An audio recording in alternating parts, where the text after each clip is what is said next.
Hi everyone, little unboxing of the Elite Drive 2 wheels. It's probably about 3.5, 4 years nearly now where I did the original Drive review.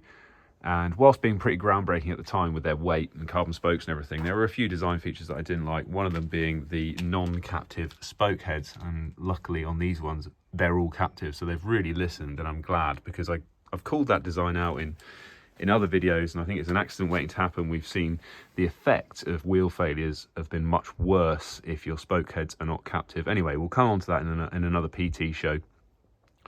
But so far so good. So these are 23mm inner. Now what can you notice about this wheel set? One on the right is obviously the rear wheel.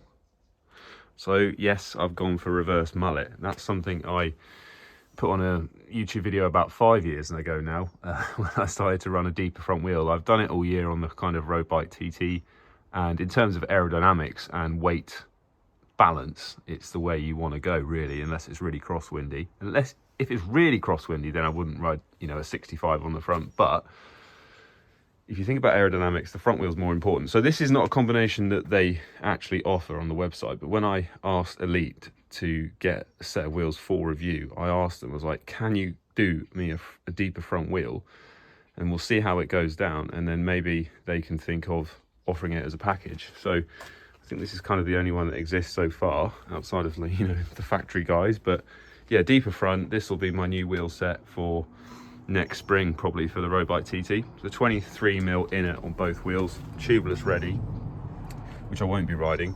Another thing that I think is really important is that little hole. And you, depending on which order these videos go out on Patreon and stuff, you may have seen my rant about rim failures due to pressurizing the cavity. Sounds simple, doesn't it? But when you're running these things tubeless, it is actually possible to pressurize the rim cavity if there's no vent hole. So we'll talk about that in an upcoming video. But yeah, these don't have that problem. They've got their own, again, all the spokes are captive on here on the back. Again, they've got their own star ratchet, conical star ratchet system in the hub, which we'll take a look at. I've pre-loosened these parts off so I can do it with one hand. First thing to see, there's an O-ring in the end cap. Simple little feature, but really handy to help weatherproof everything. Slide the free hub off. Your standard bearings in there.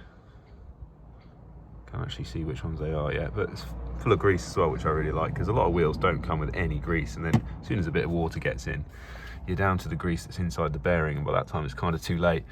So there's the spring for the star ratchet system, and here is the conical ratchet design.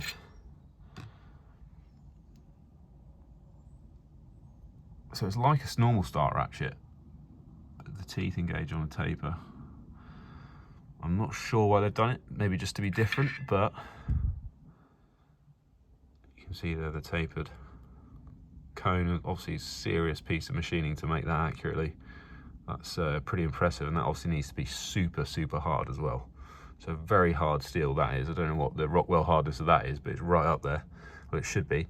And then the other part sits in there, which will come out, and it's got a nylon or maybe Delrin, that white bit, kind of spacer to stop it rubbing on the inside bearing.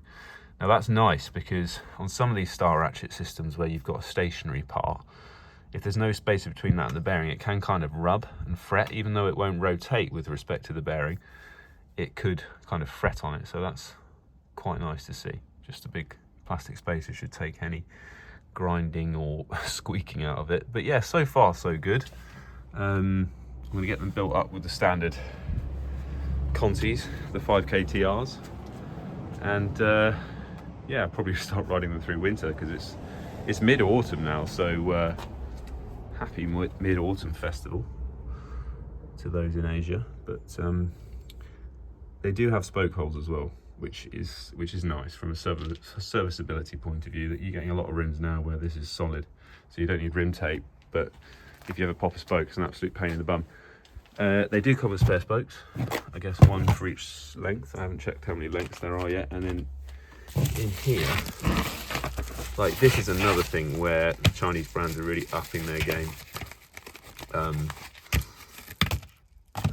You've got a proper manual, a warranty book, and a quality control report. Weirdly, there's actually 2 in this package. Well, let's check. Oh, these stamps printed out. Let's have a look at the next one. Ooh, stamps in a different place. So someone's actually stamped that by hand. I thought they might have been printed out like that, but no, someone's actually done that by hand. So yeah, we'll get them on the bike and expect a review coming up fairly shortly, but not too soon because obviously they need to be tested properly. But yeah, I'm not going to give a discount code yet or anything like that, or an affiliation code until I know these are legit. So stay tuned.